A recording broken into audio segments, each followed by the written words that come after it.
जय जिनेन्द्र। आज हम दशहरा अर्थात विजयादशमी पर्व की कहानी सुनेंगे। रावण एक बहुत शक्तिशाली राजा था। वह धर्मावलंबी था, 3 खंड का अधिपति भी था और उसे बहुत सारे शास्त्रों का ज्ञान भी था। उसका एक नाम दशानन भी था। दशानन अर्थात जिसके 10 मुख हों, क्योंकि उसके 10 मुख थे इसीलिए उसका नाम दशानन पड़ा। रावण बचपन से ही बहुत बहादुर था। एक दिन वो नवरत्न हार से खेल रहा था जिसमें उसके 10 मुख दिख रहे थे, इसीलिए उसका नाम दशानन पड़ गया।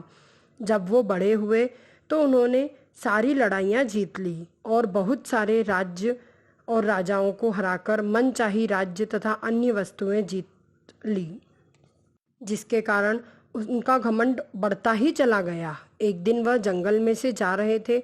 उन्होंने वहां राम जी की पत्नी सीता को देखा। सीता को देखकर मानो वह उसे पाने के लिए उतावला हो गया और चुपके से भिक्षुक का रूप बनाकर सीता का अपहरण कर लिया। परंतु सीता तो राम की पतिव्रता नारी होने के कारण जंगलों में भी नमोकार महामंत्र का उच्चारण करती रही। जैसे ही ये बात राम तथा उनके भाई लक्ष्मण को पता चली तो रावण को ढूंढने दोनों भाई निकल पड़े। जैसे ही रावण को देखा तो राम और लक्ष्मण तथा रावण के बीच युद्ध हुआ। ये लड़ाई बहुत दिनों तक चलती रही। आखिरी के कुछ दिनों में जब लक्ष्मण ने रावण के सिर पर तीर चलाया तो नया सिर अपने आप आ गया।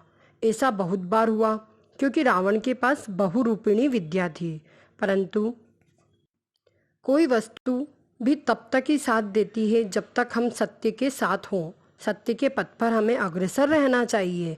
धीरे धीरे रावण की बहुरूपिणी विद्या क्षीण हो गई।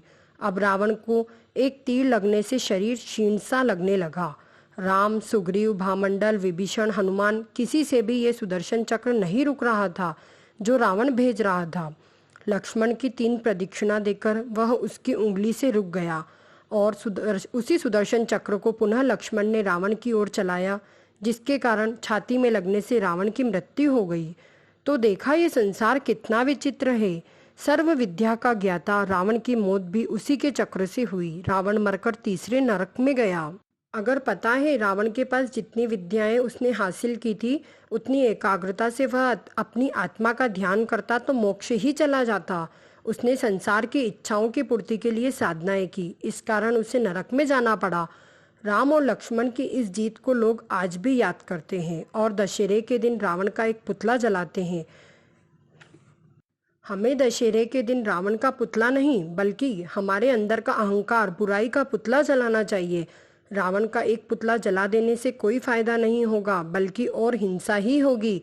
तो हमें अहंकार रूपी इस पुतले को जलाना होगा। जय जिनेन्द्र।